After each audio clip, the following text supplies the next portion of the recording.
Bom dia, pessoal, tudo bem? Vamos aí para mais uma semana de atividades, tá? E nós vamos ter umas atividades bem simples nessa semana. Já são atividades referentes ao quarto bimestre, então vocês já podem passar régua no terceiro bimestre, colocar aí quarto bimestre para iniciarmos nossa última etapa do ano de 2020, esse ano infinito, não é isso? Então, vamos lá. Vamos começar, vocês vão lá na frente do livro de vocês, eu vou começar de trás para frente, tá? Na página 276, não se anime, o livro não está acabando, ainda tem muita coisa para vermos, certo? Então, página 276, nós vamos ver a diferença de onde e aonde. Vocês lembram que quando nós estudamos os pronomes relativos, nós estudamos o pronome onde, certo? Que ele sempre era utilizado quando se referia a algum lugar. Só que muitas vezes a gente acaba confundindo ou não sabendo quando usar onde ou aonde. E o que eu observo é que muitas pessoas utilizam aonde muito mais do que onde, certo? Inclusive no lugar de onde. Então, vamos ver direitinho quando é que eu uso um, quando é que eu uso outro. Eu não posso estar usando indiscriminadamente em qualquer lugar esses pronomes, certo? Cada um tem o seu cantinho dentro da frase. Logicamente que os dois vão se referir a lugar, tá? Todos dois. A diferença ali faz parte do que a gente chama de regência, que a gente é um assunto que a gente vai estudar agora no quarto bimestre, nós já vamos iniciar falando um pouquinho sobre isso. Então, vamos lá. Logo aqui na página 276, a gente tem uma tirinha, certo? E nessa tirinha, ele fala, é do Beto Boleiro, né? Ele fala, o Beto saiu atrás de um jogo contra. Onde ele está? Sei lá, você conhece o Beto, vai aonde for preciso. Aí, bli, bli, bli. Deve ser ele. A gente tem camisa pro frio. E aí, vocês observam que ele está ali no polo.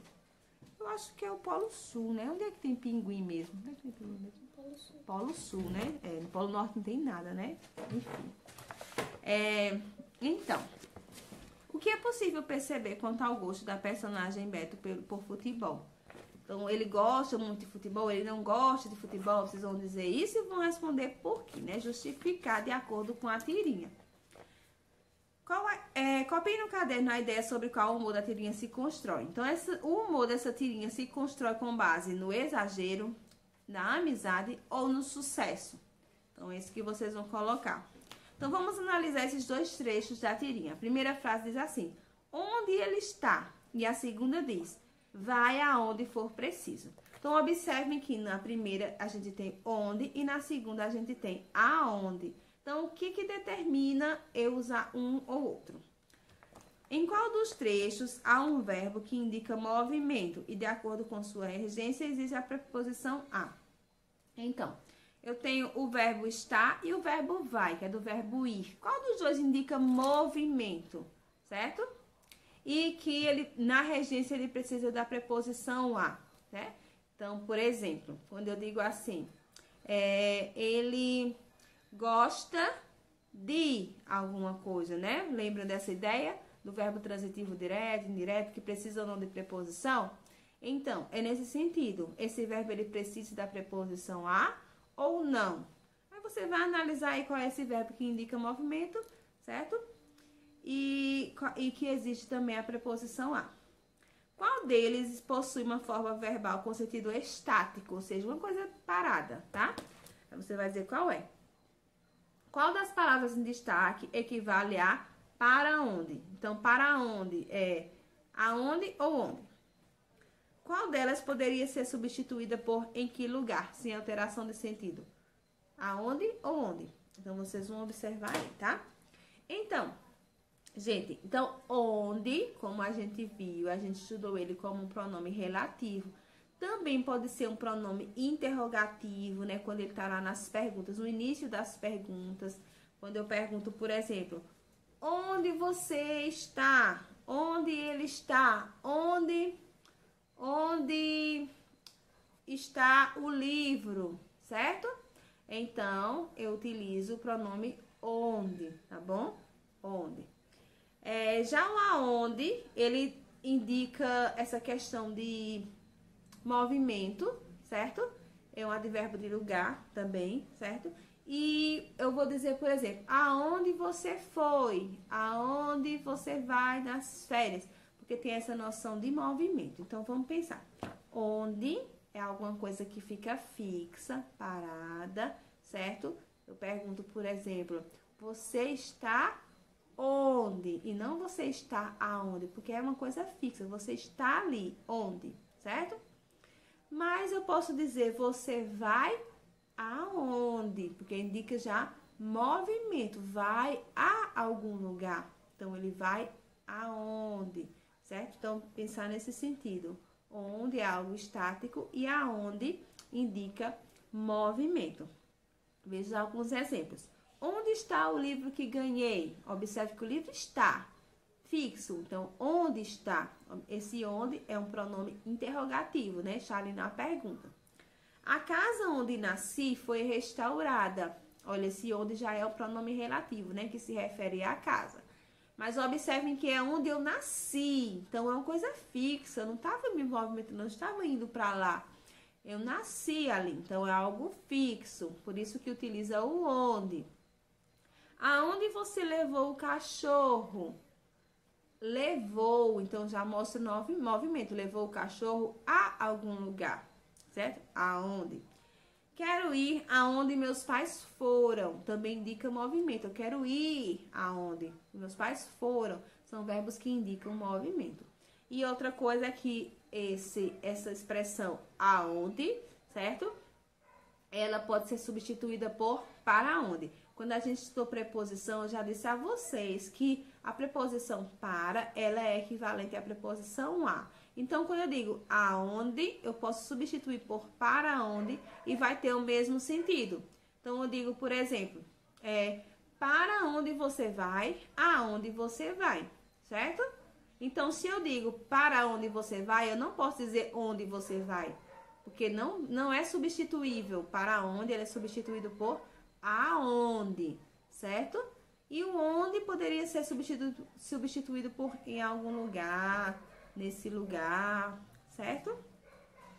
Enfim, então, agora que vocês já sabem a diferença entre onde e aonde, vocês vão responder a atividade que está na página 277 do livro de vocês.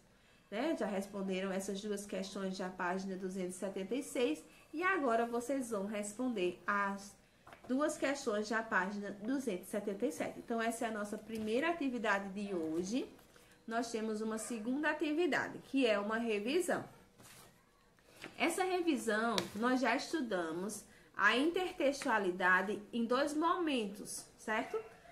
Nós estudamos a intertextualidade quando nós vimos os poemas, quando a gente trabalhou a paródia nos poemas, acho que vocês estão lembrados, né? Que nós vimos isso na paródia para o poema, que inclusive vocês produziram um poema parodiado. Isso é uma intertextualidade, que é quando eu crio um texto baseado em outro. E nós vimos também a intertextualidade nos anúncios. Vocês lembram que também era um dos recursos persuasivos, era a intertextualidade? Inclusive, nós trabalhamos com os anúncios da Hortifruti, que se baseavam em filmes, né, que já existiam para criar o anúncio. Então, aqui vocês vão receber, né, acredito que muitos de vocês já pegaram essa folhinha, que vai falar sobre intertextualidade. Então, começa aqui com esses dois poemas, como vocês estão vendo, que é o poema de Sete Faces, de Carlos Drummond de Andrade, que nós já conhecemos, né, do poema Eu Etiqueta. E também nós temos o poema Com Licença Poética, de Adélia Prado. Então, esse poema aqui, de Adélia Prado, ele foi escrito baseado no poema de Carlos Drummond de Andrade, certo? E aí, vocês vão responder essas questões aqui, ó. Essas 6 questões que estão no verso a respeito dessa ligação entre esses dois poemas. Essa intertextualidade, que intertextualidade nada mais é que o diálogo entre textos. Depois, vocês vão passar aqui para essa questão, que é referente ao quadro da Mona Lisa, que vocês também já conhecem, que é um quadro muito, muito parodiado, é um quadro de Leonardo da Vinci. E aqui ao lado vocês têm um intertexto, certo? Ou seja, é um texto que se baseia na Mona Lisa, que é uma Barbie, né? Como vocês podem ver, Barbie como Mona Lisa, a boneca Barbie. Então, vocês vão analisar também essa intertextualidade entre esses textos. E isso aqui tem a ver com a crítica, uma crítica à sociedade do consumo. Essa ideia do consumismo que nós já estamos trabalhando por causa dos anúncios. Essa ideia da padronização, que inclusive foi um pouco quebrada com aquele anúncio da Natura que eu coloquei na prova, né, que vem mostrar não o corpo padronizado, mas o corpo único que cada pessoa tem. Mas a sociedade do consumo, ela quer nos padronizar, ela quer que todo mundo tenha os mesmos gostos, o mesmo corpo, que todo mundo seja igual, porque é mais fácil deles venderem, deles atingirem o nosso querer comprar. Então, vocês vão ter essas questões aqui a respeito sobre isso, sobre a intertextualidade entre esses textos aqui e também sobre essa questão, análise da sociedade do consumo. Aí aqui a gente tem alguns quadrinhos, certo? Observem aqui que tem um quadrinho. Acho que vocês conhecem a personagem mitológica chamada de Medusa, né? Acho que vocês conhecem. Tem aquela que tem os cabelos que são, na verdade, são serpentes. E que se você olhar para as serpentes, você se transforma em pedra. Então, aqui, vocês vão observar que tem um quadrinho que se refere a essa personagem mitológica, certo? Aqui pergunta qual é a personagem, enfim. Vocês vão fazer essa relação. Logo em seguida, vocês têm aqui vários textos que também fazem uma intertextualidade com essa personagem da Medusa. E depois que vocês fizerem essa análise aqui da Medusa, finaliza com essa aqui, que vai trabalhar com a intertextualidade com contos infantis. Então, vocês têm aqui uma história infantil e aqui vocês têm outra história infantil que está sendo trabalhada dentro da tirinha, tá? Então, é uma forma de trazer humor para dentro dos textos. No caso da Mona Lisa, é uma forma de fazer uma crítica, sabe? Então, assim, a intertextualidade, ela não acontece também de forma aleatória, sabe? Sempre tem uma intenção, seja para fazer humor, seja para fazer uma crítica, seja para causar uma reflexão nas pessoas, na sociedade, certo? Seja para atrair as pessoas a comprar um produto. Então, ela tem algum motivo. Por que se escolheu esse determinado personagem, essa determinada história para fazer um intertexto? Que tipo de público ele quer atingir e tal? Então, tudo isso é levado em conta na hora de fazer o intertexto, certo? Então, são essas as atividades dessa semana, são atividades que valem visto. Então, quando vocês concluírem, vocês podem já mandar a foto para mim, não precisa nem ficar esperando eu pedir na próxima semana, certo? Mas semana que vem eu já vou estar solicitando essas atividades para a gente fazer as primeiras correções já do quarto bimestre, viu?